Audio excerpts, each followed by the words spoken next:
व्यक्ति किसी और वस्तु या भाव से परिचित हो ना हो, भय और भविष्य दोनों ही व्यक्ति के मन में सदैव रहते हैं, जिनका अस्तित्व व्यक्ति के अस्तित्व पे भारी रहता है। विचित्र है ना? वह वो है जिसे आप नहीं जानते, जो अनजान है, और इसी कारण आपको भय लगता है कि ना जाने क्या होगा। भविष्य वो है जो अब तक घटा ही नहीं, तो जो घटा ही नहीं उसके विषय में चिंता क्यों? आपके हाथ में है वर्तमान। वर्तमान के कर्म सत्य मन से कीजिए और सोचिए ये कि अपने कर्मों को और कितनी श्रेष्ठता से किया जा सकता है। इसलिए आप विश्वास कीजिए, यदि वर्तमान के कर्मों को आप सत्य मन से करोगे तो भय स्वयं ही निकल जाएगा और भविष्य का फल अवश्य ही मीठा होगा। इसलिए भय और भविष्य से डरना छोड़ दीजिए, इस वर्तमान को जी। जीवन में हम कई लोगों से मिलते हैं। आप भी ऐसे कई लोगों से मिले होंगे जिन्होंने स्वयं को असफल मान लिया, निराश हो चुके, जिन्होंने ये स्वीकार कर लिया है कि इस जीवन में उनसे कोई कार्य हो ही नहीं पाएगा, वो कुछ कर ही नहीं सकते, किसी कार्य के वो योग्य ही नहीं। किंतु ऐसा नहीं, इस संसार में ऐसा कुछ भी नहीं है जो योग्य नहीं है। कोई ऐसा अक्षर नहीं है जो किसी मंत्र का भाग ना, कोई ऐसी जड़ी बूटी नहीं है जो औषधि ना, कोई ऐसा विष नहीं है जो समय आने पर अमृत ना बन जाए। और इसी प्रकार कोई व्यक्ति अयोग्य नहीं होता, उसे अयोग्य बनाती है उसकी सोच। इसलिए स्वयं को जानो, जान जाओगे कि आप क्या हो। अपने अंतर मन को जगाएं। आप देखेंगे कि जिस संसार की नींव ही बनी है आशा से, उस संसार में निराशा, हताशा और हार जैसा कोई भाव अस्तित्व ही नहीं रखता। कितना सुंदर पुस्तक है, सुंदर आवरण है, सजाए हुए पृष्ठ है।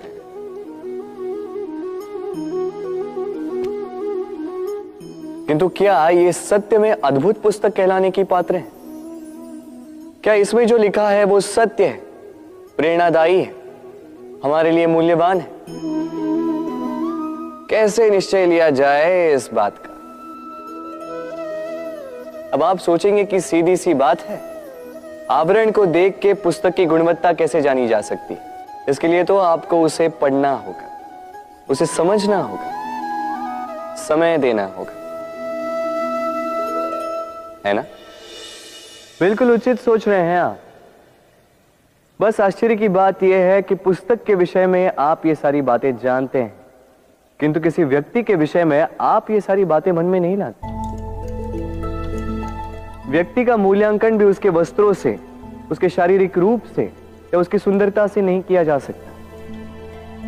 उसके लिए आपको उस व्यक्ति को पढ़ना होगा, उसे समझना होगा, उसे समय देना होगा। पर हम क्या करते हैं? पहनावे, रंग, सुंदरता को देखकर आकर्षित हो जाते हैं, उसे प्रेम समझ बैठते हैं और आए दिन कोई ना कोई ये कहते सुनाई देता है कि उसकी प्रेम कहानी सफल नहीं हो पाई, उसे छल मिला। किंतु इसमें दोष किसी और का नहीं, स्वयं आपका है। आपने उस व्यक्ति को समय नहीं दिया, आपने उस व्यक्ति के विचार नहीं परखे। प्रेम 2 क्षण में बनने वाला पकवान नहीं है, इसका स्वाद चखने के लिए आपको जीवन भर का समय देना पड़ेगा। तो समय दीजिए, एक दूसरे के रूप से नहीं, आत्मा से जुड़ी, निश्चित ही मन प्रसन्नता से कह उठेगा, राधे राधे। हम में ऐसा कोई नहीं होगा जिसने वृक्षों को ना देखा, वृक्षों पे इन पक्षियों को ना देखा, इनके घोंसलों को ना देखा, इन पक्षियों को अपने छोटे छोटे बच्चों को भोजन कराते ना देखा। संसार का सबसे ममत्व वाला दृश्य होता है। चिड़िया दूर से अपने चोंच में दाना भरकर लाती, स्वयं भोजन करने में असक्षम संतान की चोंच में डालती है, स्वयं भूखी रहकर निस्वार्थ निश्चलता से। और जब संतान के पंख निकल आते हैं, वो उसे उड़ना सिखाती और उसके पश्चात उसे स्वतंत्र कर देती है अपना जीवन जीने के लिए, इस आकाश में उड़ान भरने के लिए। और हम मनुष्य क्या करते हैं? जिस संतान को हम पंछी की भांति पालते हैं, उसके पंख निकलते ही हम उसे बांध देते हैं, ये सोच के कि कहीं वो दूर उड़कर न चली जाए। ऐसा नहीं कि इस स्थिति में माता पिता को संतान से प्रेम नहीं है, अवश्य है, किंतु इसमें प्रेम पर मोह भारी पड़ जाता है, जो स्वयं अपने और संतान के भविष्य के बीच में बाधा बन जाता है। हम ये भूल जाते हैं कि हम केवल जन्मदाता हैं, भाग्य विधाता नहीं।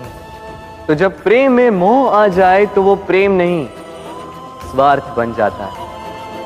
इसलिए प्रेम को पास रखिए और मोह को दूर, क्योंकि जिससे प्रेम करते हैं उसका विकास नहीं रोका करते। प्रेम संसार का सबसे पवित्र बंधन है, पर सच पूछो तो ये बंधन से मुक्ति है, स्वतंत्रता है।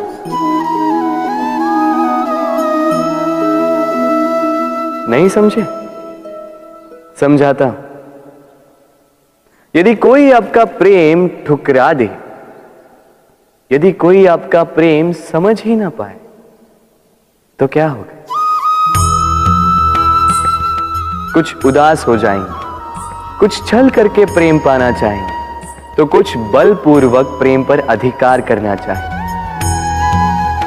किंतु यह आवश्यक नहीं कि जिससे आप प्रेम करते हो उसे भी आपसे प्रेम है, क्योंकि प्रेम कोई वस्तु नहीं है, न राज्य है, न धन जिसे आप बल से अपने वश में कर सको।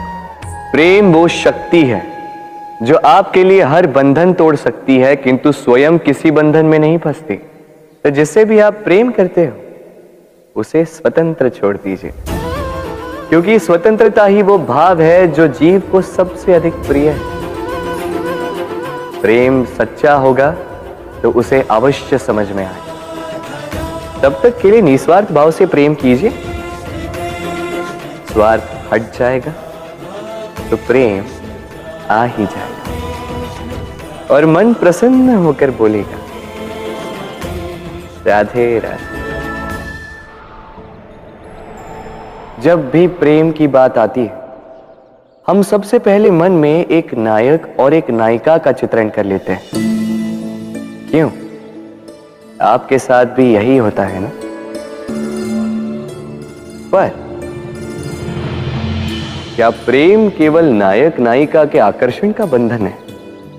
नहीं, प्रेम तो परिवार से हो सकता है, माता पिता भाई बहन से हो सकता है, सखा मित्रों से हो सकता है, देश और जन्मभूमि के लिए हो सकता है, मानवता के लिए हो सकता है, किसी कला के लिए हो सकता है, इस प्रकृति के लिए हो सकता है।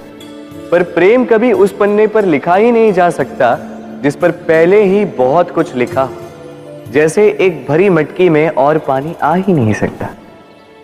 यदि प्रेम को पाना है तो मन को खाली करना होगा, अपनी इच्छाएं, अपना सुख सब त्याग कर समर्पण करना होगा।